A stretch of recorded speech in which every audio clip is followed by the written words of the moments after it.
حماتي وبنتها على الباب، وجوزي قال لي والله ما تفتحي ابدا وانتي بالمنظر ده. ايه ادهم ماسك ايه يا امي دي مرام؟ روحي بقى ايه شيلي سنانك وشيلي كده الاكستنشن والميك اب عشان تشوف الفيلر الجديد. دي حفله ايه؟ هالوين؟ من غير ما يكون ايه في مكياج وكده، عشان لو شافت الفيلر وانتي حاطه روج هتقولك لا.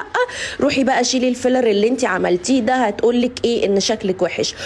هي مش سهله واظن كلامي واضح. وبصراحه يا جماعه وانا حاطه الروج الاحمر ده فعلا شكل شفايفي ما كانش حلو ابدا.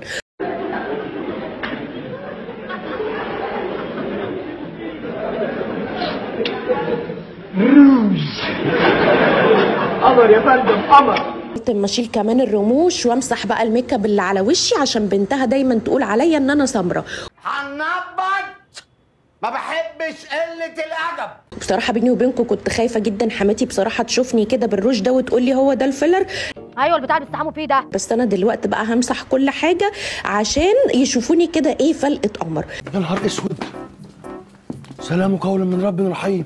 بصراحه قمت ماسحه كده كل حاجه زي ما انتم شايفين، وكنت بحاول ان انا امسح بقى في السريع والانجاز كده. ايه يا امي دي مرام؟ قمت ماسحه ميك اب العيون اللي كنت عاملاه ودخلت على القوره. مش سهله انت ابدا. وعندي بقى حبايه جات لي في خدودي كده، طبعا حبايه كل شهر بقى احنا عارفين، بس قلت يلا ما بديهاش مش مشكله. حظي بقى. قمت ماسحه بقى شفايفي كده بالراحه خالص خالص عشان الفيلر انا مش عايزه ايه يعني افشه بسرعه، ده انا لما صدقت رحت عملته. انت اصلا شكلك وحش من ايام الخطوبه. وقمت اول حاجه بقى جايباها صابونه العقر الفاسي. الصابونه دي عايزه اقول لكم غنيه بمضاد للاكسده، بتاخر ظهور التجاعيد. والريحه المعفنه اللي في البيت دي في حاجه ميته. ما هي دي ريحه الماسك، ده ماسك طحالب. جبت الصابونه القمر دي بقى، وعايزه اقول لكم ده صابون طبيعي، عشان كده هتلاقوا الرغبه بتبقى ضعيفه شويه لانه صابون طبيعي ما فيهوش اي كيماويات نهائي. يا ريتني عرفتك من زمان. مش ممكن خرابي عليك. قمت جايبه بقى صابونه الفحم النشط، ودي احلى صابونه فحم ممكن تجربوها. تاني وبتعالج كمان الهالات السوداء، وبتعالج برضو البثور، وبتخلي ايه يبقى فيه صنفره كده للوش. ايه ادهم ماسك ايه يا امي دي مرام؟ انا بجيب الصابون ده من بنوته اسمها دينا، هسيب لكم اللينك بتاعها في الكومنتات. عايزه اقول لكم الصابون عندها خطير قوي قوي. مال انا ومال الكلام ده؟ مال انا؟ جبت بقى صابونه النيله الزرقاء القمر دي. يا دي النيله عليا وعلى سنيني. والصابونه دي بقى يا بنات بتوحد لون البشره وبتخلصك من البقع الداكنه. Don't waste my time and don't look because I بتخنق. اوكي؟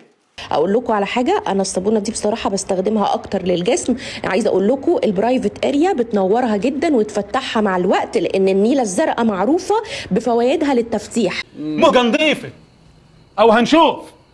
قمت كده بقى يا بنات مسحه كده بالقطنه، كان فيها ميه ومسحت كل حاجه، ما انا لازم اوريكم بقى كل حاجه على الطبيعه. اوضه النوم جاهزه؟ نعم. قمت جايبه كمان بقى صابونه الورد السكر دي. خلاصي. الصابونه دي يا بنات بورد طبيعي، ريحتها تتاكل. شايفين الصابونه شفافه ازاي؟ عايزه اقول لكم بترطب الوش جدا، بتاخر من علامات التقدم في السن.